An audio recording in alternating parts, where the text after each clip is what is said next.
Morning. I'm laughing at the little boy at the end with his arms up. Love that photo. Hey, I'm Sekou Wrights. This is the Be Your Own Hero show. Today is August 30th and the 61st episode of the Be Your Own Hero show. Is that right? Yeah, 61 episodes. Super excited about that. HERO is an acronym. It means helping everyone reaps optimism. I'm wearing my metal version today with the metal right there. So it's also, as it relates to this show, my journey of my effort to become my own hero. And hopefully there's something in me talking about becoming my own hero that helps inspire you to become your own hero. Disclaimer, I am not a personal trainer, nor am I a financial advisor. So take what I say with a grain of salt. I'm simply telling you what has worked for me. And in a lot of cases, what did not work for me. So shout out to the New Thought Media Network for allowing me the space and opportunity to talk about being a hero and my effort to be a hero. There's their website, ntmedia.org. You can donate to the network, and you can also see the other shows that are available on the network. So check them out. And as always, please feel free to support my store, the Hero Store. Let's call it the Hero Store at giveherohoodies.com. That'll take you directly to the Etsy page for the Hero Movement Ministry. And in case you're just joining us, the Hero Movement Ministry is about giving two things to the unhoused: giving them brand new clothes, which is very appreciated by them, and also wearable affirmations that say hero, or in some cases joy, as donated by Rev Melissa. She sends joy socks over. So the idea is to uplift them in two ways: getting brand new clothing, which many of them haven't gotten brand new clothing in a while, and having a one-word affirmation that they can wear and that other people can recognize them as heroes when they see hero on their chest. So that's the concept. There's the website. Check it out. Okay, I am stable, back on the Brooklyn Bridge, as you see behind me. No Wi-Fi issues, although I am going to turn the AC up a little bit. I literally just finished my run. Usually by the time you see me, I finished my run a long time ago. But I literally just parked the car at the garage in the 20s, and then I ran from there here. So that was a little over a mile. So I'm still cooling off, but I got my mile in. That's part of my hero charity run. In case you don't know about that, let me just say that I have been running at least a mile a day every day since the first day of June. Today is day 91. I got to add up my miles, but I know I'm over 180 last time I checked. And 100% of the proceeds from those folks who have donated are going to 7 different nonprofits so far that work for the unhoused. So very excited about how that has grown and grown and grown. And there is a new website, an actual pledge website, because as I ran into people around the city when I got back to New York, people kept asking, where's the pledge link? And I was like, I got no pledge link. People were just sending me money on Cash App. So there is now a pledge website. You go to pledgeit.org, and just search for me or Hero Charity Run. It comes up both ways, and you can pledge as little as a penny. So excited to be doing that next phase of the Hero Charity Run. I'll talk more about that as we go. But today, Monday, is Motivation Monday, and I'm gonna tie the car stuff in. Those of you who have been watching know that for the past week I've been test driving the Kia Sorento EX Hybrid, and I've had a few stories about that. And if you see my run reports on social media, you see that I have been posting videos from inside the car. And as I was driving today, well, actually, as I've been driving throughout the week, I've been thinking more and more about the way that automotive features mirror spirituality so well. So today I'm going to talk about the turn signal. The turn signal. We take that one for granted, don't we? We don't really think about the turn signal. The turn signal was invented by Oscar J. Simler in 1929. And the stated purpose of the turn signal is it's a safety device designed to communicate your intentions to other desires. I'm gonna say it again. A safety device designed to communicate your intentions to other drivers, so that they know what you're doing, so they can accommodate you. So we take that for granted, I think. And it's worth noting, because if the other drivers don't know what it is you're intending to do, they can't adapt. And sometimes they don't adapt. Let's just be real. They see that you're trying to get over and they get in your way anyway. But we're not going to get into that. That's a whole other talk, right?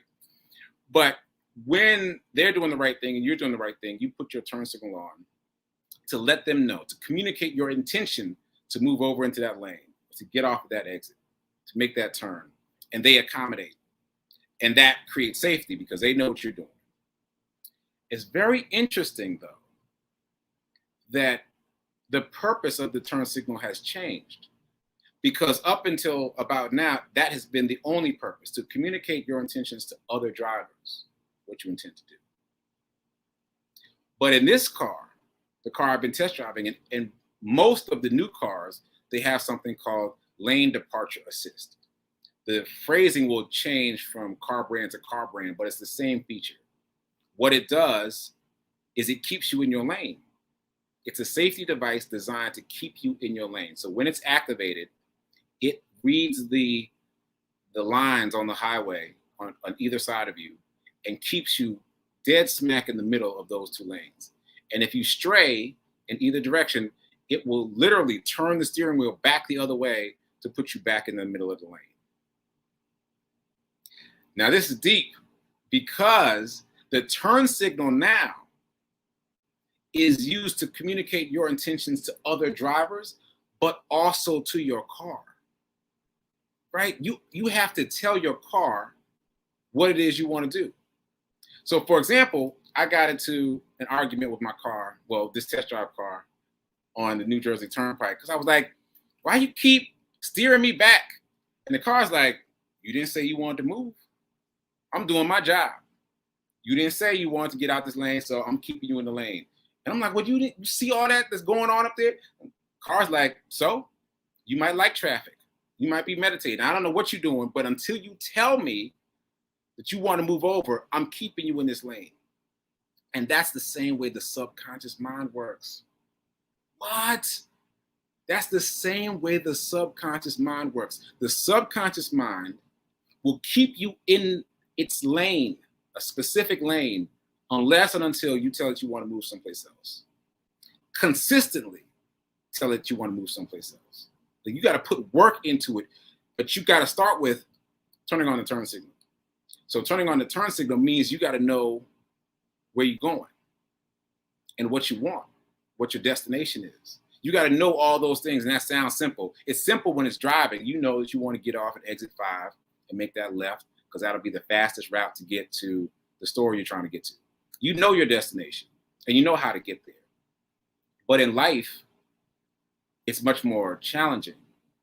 Most people do not have what Napoleon Hill, as told by Andrew Carnegie. So it's really Andrew Carnegie's words interpreted by Napoleon Hill.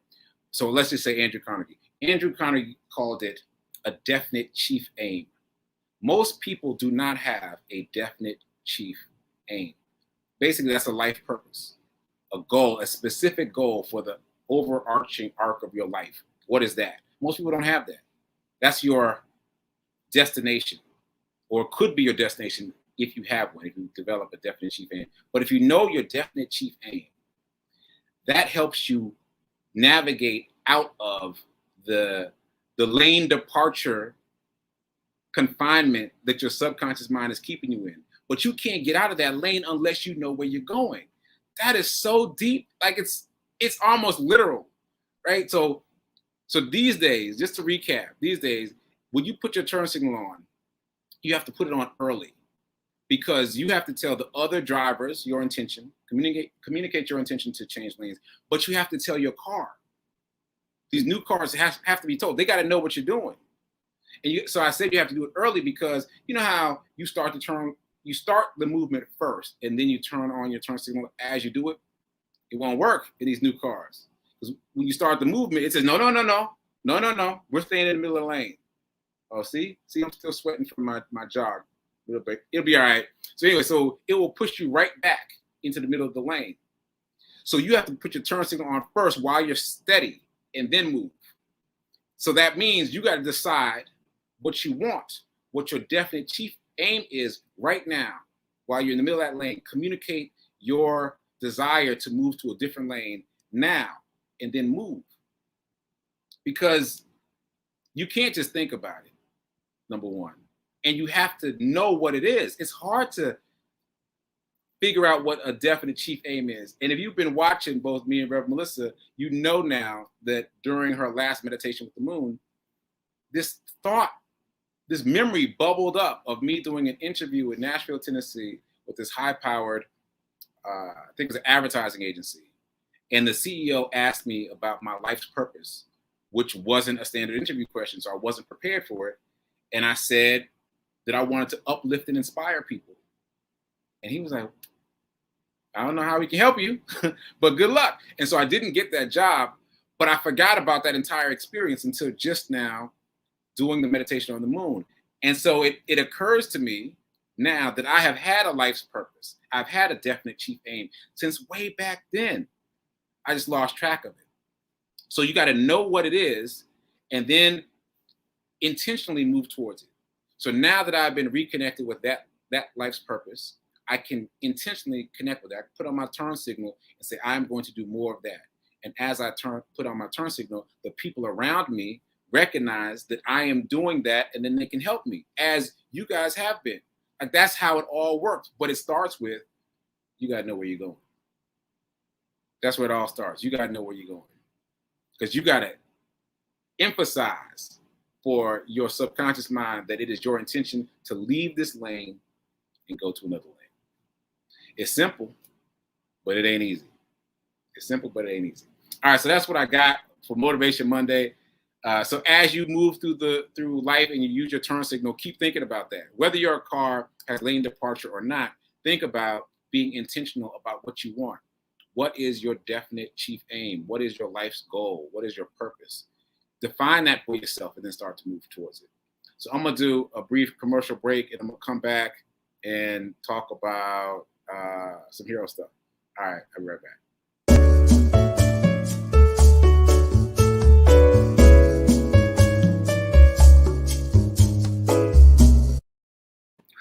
Okay, I had to wipe some sweat off too. That was a fairly quick 1.1 mile run I did. Anyway, so shout out to Rev Mel's mom. Hey, Rev Mel's mom. Hey, Tim. Hey, Gladys. Oh, hey, Rev Mel and her mom are on. That's cool. Oh, Fatima. That's a good, yes, definite chief aim. So just to recap a little bit, Andrew Carnegie was a titan of industry at the same time that Rockefeller was. We don't hear as much about Andrew Carnegie because he gave away all his money. And as we know, the Rockefellers have continued to this day to be wealthy. But Andrew Carnegie's definite chief aim was to tell mankind, how to achieve success.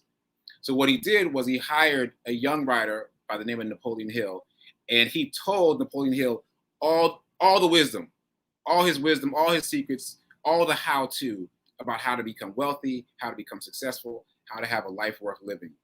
And Napoleon Hill wrote the book Think and Grow Rich from those conversations. So really the source of the information is Andrew Carnegie. But the information is so powerful. Matter of fact, here I go again. But matter of fact, just one quick thing. Bruce Lee became Bruce Lee because of Think and Grow Rich. Was Bruce Lee an excellent martial artist? Sure, but there are lots of excellent martial artists. Bruce Lee developed a definite chief aim, and he read it every day, and he focused his intention on it, and he worked towards it. But he did that after reading the book, Think and Grow Rich. So this is tried and true.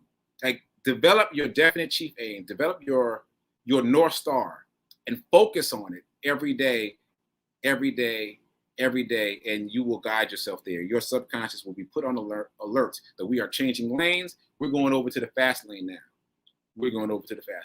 So check out the book, Think and Grow Rich by Napoleon Hill. All right, so that's it. Now I'm out of time. So just to, I wanted to put up the site for Pledge It, but I will put it up tomorrow. I'll put it up here so you can just copy it. But the site is pledgeit.org, and then just search for Sekou Writes, and you'll see the very fancy, I think, campaign for for the next iteration of my run. And my goal, I haven't announced that yet. So my goal is to run 300 miles between now and the end of the year. 300 miles between now and the end of the year. So help me with that. And also to give $3,000 to nonprofits between now and the end of the year. So please, please, please help me with that. Anyway, I got to go. I ran out my time talking about Bruce Lee. So check me back. Check out Rev Melissa here at 10:30 Eastern. 10:30 Eastern, yes. 9:30 Central. For Sit with Rev Melissa, I'll be producing that show, and I might pop in to say a few words. Check me out here the rest of the week, Monday through Friday, 9 a.m. Central, 10 a.m. Eastern, 8 a.m. Mountain, and I'll be here live. And also, if you missed the show, it replays on Facebook and on YouTube, so you can check out the replay. Got through that. All right, so I'll see you in a little bit. In the meantime, keep doing. Be a hero. Be your own hero. And remember that right now, is better than perfect. Later.